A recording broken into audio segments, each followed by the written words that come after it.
Nah, kita hari ini mau bahas Gotoh. Kebetulan di kolom komentar ada yang bilang, prediksi saya dari ID Petarung ya, Gotoh bisa kembali ke harga awal IPO.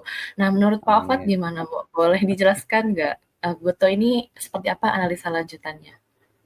Oke, jadi my friends, kenapa kita bilang analisa lanjutan? Karena Goto ini udah kita bahas di Tiger Insight di tanggal 7 Januari.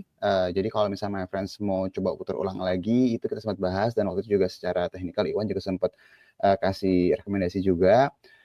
Kita mau ngelanjutin lagi. Jadi saya mungkin ngomong di awal bahwa ya pasti pro kontra ya kalau ngebahas Goto ya pasti ada yang suka, ada yang nggak suka.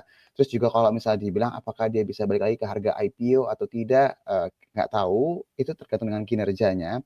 Tapi yang jelas kalau kita mau bahas di Tiger Insight itu pasti ada suatu hal yang sifatnya itu sentimen atau sifatnya sisinya dari sisi fundamental atau dari sisi momentum teknikalnya itu memang menarik untuk diperhatikan ya. Jadi baik lagi nih, kalau di market itu ketika sentimen atau mungkin momentumnya kembali positif, ya ada baiknya kita perhatikan lagi terlepas mungkin pro kontra sahamnya.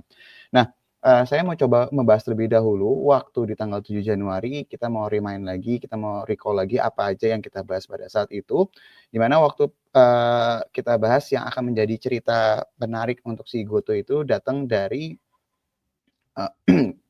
dari sisi financial technology-nya dia ya atau fintech-nya dia, di mana yang kita coba ingatkan kembali lagi adalah mungkin selama ini kita hanya terpakunya sama e-wallet-nya Goto ya si GoPay, ya mungkin cuma hanya transfer habis itu dipakai untuk melakukan transaksi di Goto. Tapi sebenarnya dari sisi kinerjanya untuk fintech-nya, karena selain memang sebagai e-wallet, mereka juga bisa memberikan pinjaman juga. Jadi kalau misalnya my friends perhatiin, yang menjadi salah satu motor penggerak Goto ke depannya dari sisi fintech-nya itu dari sisi consumer lending-nya. Jadi kalau my friends lihat di kuartal keempat tahun 2024 dibandingkan dengan kuartal ketiga 2023 itu kenaikan itu 3 kali lipat ya. Jadi ini salah satu mesin utamanya Goto ke depannya dan sepertinya kalau dilihat potensi pertumbuhannya masih tergolong besar ya. Ini kita berbicara berdasarkan data, bukan mengada-ngada, tapi memang berdasarkan data yang ada dan potensi yang terlihat seperti apa.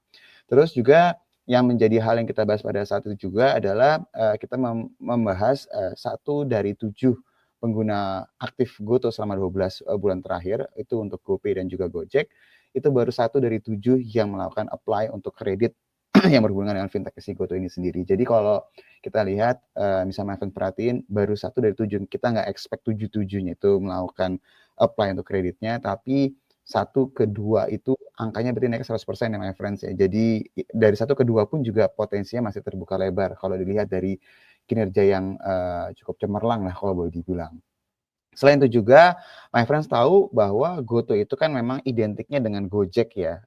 Jadi kita naik transportasinya, kita kirim barang atau yang bisa disebut dengan ODS ya, on demand services ya. Dan ini kalau dilihat secara pertumbuhan juga dari sisi ordernya, dari sisi GTV-nya itu juga masih bertumbuh dan tumbuh itu masih double digit. Jadi kalau misalnya dibilang, Goto naik ya kan terkadang kalau misal saham naik itu kita sudah tanda kutip suka negatif ya. Bisa dibilang, "Wah, naik emang dia mau naik aja karena ada si ini, ada si apa, segala macam." Tapi kalau kita lihat secara kinerja fundamentalnya, harus bisa dikatakan semuanya itu improve ya my friend, dan semuanya itu bergerak ke arah positif. Dan pada tanggal 7 Januari pada saat itu juga, kita ngebahas dari sisi kinerja keuangannya si Goto. Nah, ini saya kasih lihat dulu ya. Gimana kalau misalnya my friends perhatiin, tadi yang kita bahas dari sisi pendapatan ini memang bertumbuh ya dari 10,5 T menjadi 11,6 T. Tapi beberapa komponen-komponen atau kontributor utama dari sisi pendapatan si Goto seperti delivery service dari sisi lending fee-nya ini memang kenaikannya signifikan banget. Jadi my friend bisa lihat ya dari September 2023 ke September 2024 angkanya itu pertumbuhannya signifikan. Makanya tadi kenapa kita bilang dari sisi fintech-nya itu berpotensi mengalami kenaikan yang signifikan, ini dari sisi lending fee-nya dari 177 miliar itu menjadi 1,2 T ini my friends. Jadi kenaikannya itu sangat-sangat signifikan banget dan berarti potensinya masih besar banget ya kalau dari keadaan ini.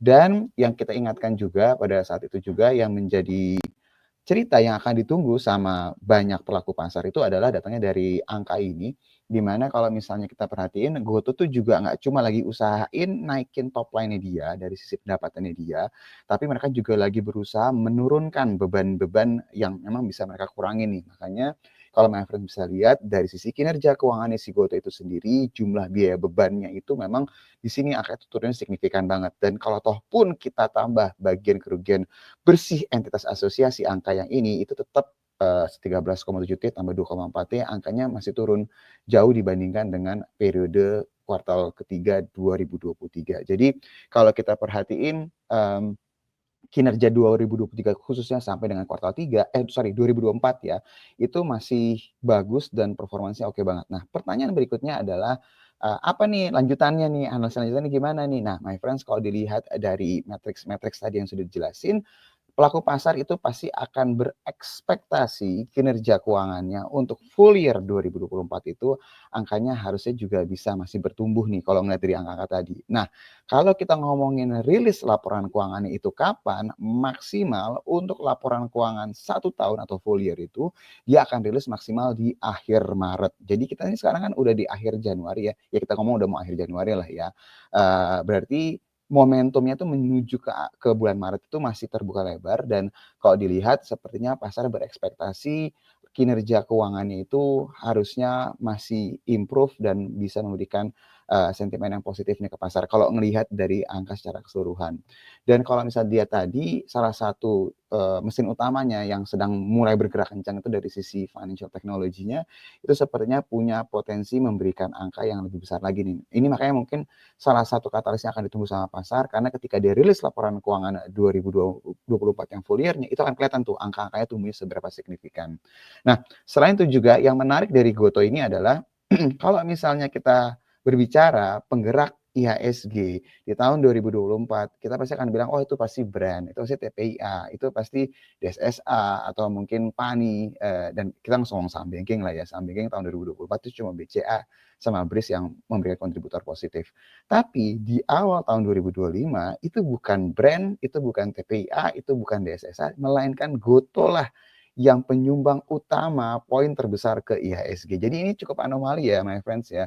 Kalau misalnya beberapa tahun terakhir ini kita kalau misalnya mendengar Goto mungkin sentimennya kurang positif atau mungkin nggak usah ngomongin kontribusi ke IHSG deh, pergerakan sahamnya cenderung mungkin kurang oke, tapi ini kalau kita kasih lihat datanya per penutupan kemarin, maksudnya kemarin Jumat ya. Ini Mindset bisa lihat ya, top leaders untuk year to date performance-nya IHSG itu datangnya dari Goto yang udah naik 20% secara year to date atau menyumbang poin sebesar 30 poin, 30,76 poin ke IHSG. Baru disusul ada Brand, ada Bank Mandiri, ada BCA, DSSA dan juga nama-nama yang memang kenaikannya juga signifikan ya. Jadi kalau boleh dikatakan, Goto ini lagi secara tadi kita bilang secara fundamental, secara cerita, secara matriksnya itu berangsur-angsur improving ya, jadi mengarah ke arah positif. Tapi kalau lihat dari sisi momentum pergerakan harganya pun juga ini tergolong positif nih. Jadi kalau dilihat secara kinerja, secara keseluruhan, seharusnya Goto masih punya potensi melanjutkan momentum positifnya. Terlepas pro kontra, mungkin ada yang suka, ada yang nggak suka, tapi kalau dilihat dari sisi keseluruhan, sepertinya momentumnya masih berlanjut positif. Itu mungkin ide dari saya, my friends, Yuli. Jadi kalau misalnya memang bisa menjadi insight buat my friends, ya silakan diperhatiin karena momentumnya masih mengarah ke arah positifnya. Tinggal kita lihat dari sisi teknikalnya lagi nih, apakah Iwan mengkonfirmasi tadi yang saya ceritakan? Saya kembalikan lagi ke Yuli. Oke, terima kasih Pak Fat ulasannya untuk saham Goto. Jadi kita udah pernah bahas di tanggal 7 dan hari ini tampaknya masih berlanjut gitu ya Pak ya untuk Gotonya nih. Dan kalau dilihat dari data penyumbang ke IHSG secara year to date ternyata Goto nomor 1 nih my friends. Nah, kita boleh tadi Goto salah satu rekomendasi hari ini ya Pak Iwan ya.